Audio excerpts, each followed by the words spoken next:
Arquímedes es el padre de un buen número de descubrimientos relacionados con las figuras y los cuerpos redondos. Pi le debe mucho a Arquímedes, o Arquímedes a Pi, según se mire.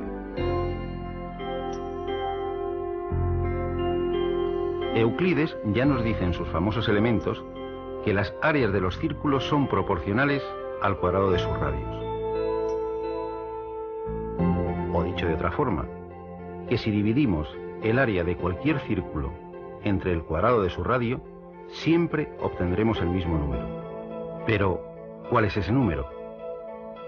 Un siglo más tarde, Arquímedes fue el que de forma bastante ingeniosa demostró que ese número es nuestro famoso pi. Desde entonces, sabemos la conocida fórmula del área del círculo: área igual a pi por el radio al cuadrado.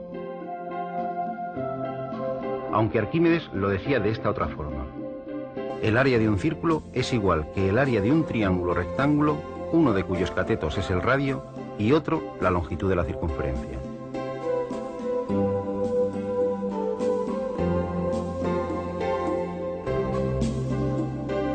El área del triángulo es L por R partido por 2. Y desarrollando, obtenemos pi por R al cuadrado, es decir, el área del círculo.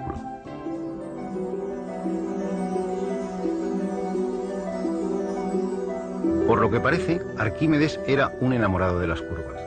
Descubrió resultados increíbles sobre la espiral que hoy lleva su nombre, la espiral arquimediana. El área barrida por el radio de la espiral en su primera revolución es la tercera parte del área del círculo cuyo radio es el radio final de esta revolución.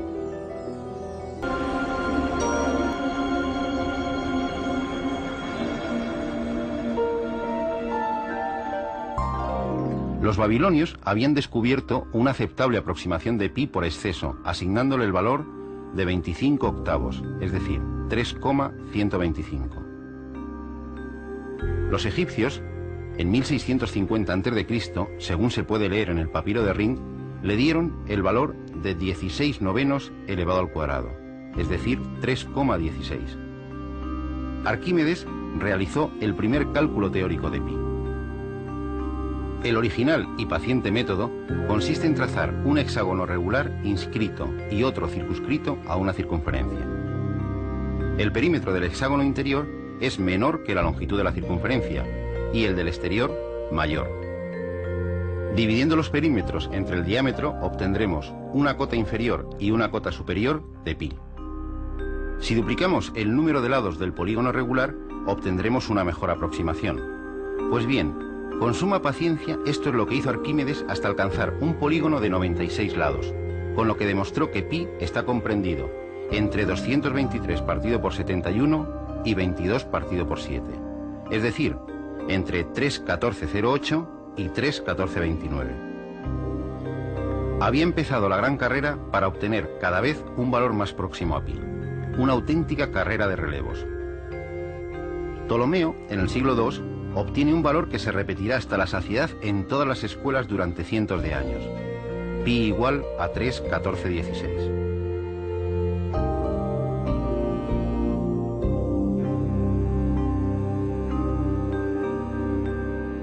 En China, en el siglo V, Chun Chi da el valor de 385 partido por 113, es decir, 3,141592.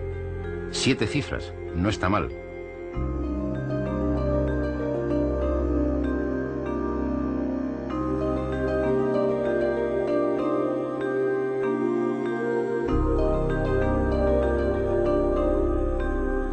En el siglo XVI, el francés François Viet consigue calcular el valor de pi con 10 cifras decimales, 3,1415926536, utilizando polígonos regulares de 393.200. Tal era su obsesión por pi que hizo grabar en su sepulcro, como todo epitafio, los 35 dígitos con que calculó su valor: 3,14159265358979.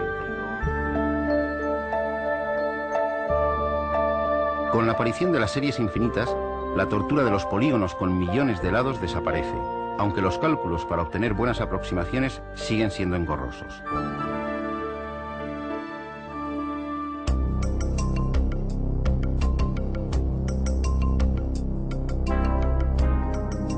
Y la carrera continúa.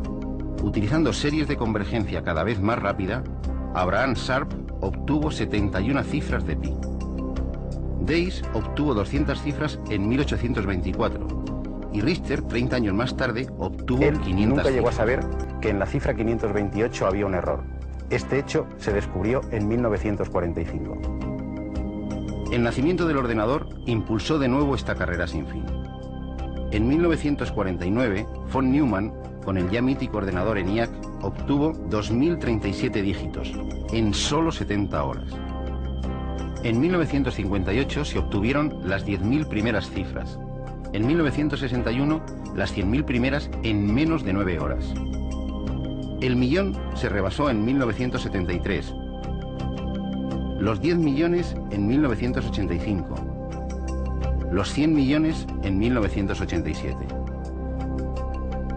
En la actualidad, el récord está en los 50.000 millones de cifras. Pero la carrera no ha hecho más que empezar. De hecho, aunque no se lo crean, no estamos mucho más cerca de la meta que nuestro buen amigo Arquímedes. Y nunca lo estaremos. En fin, las bromas del infinito. Pero eso es otra historia. Ariza, Nueva York, necesitamos a Pi.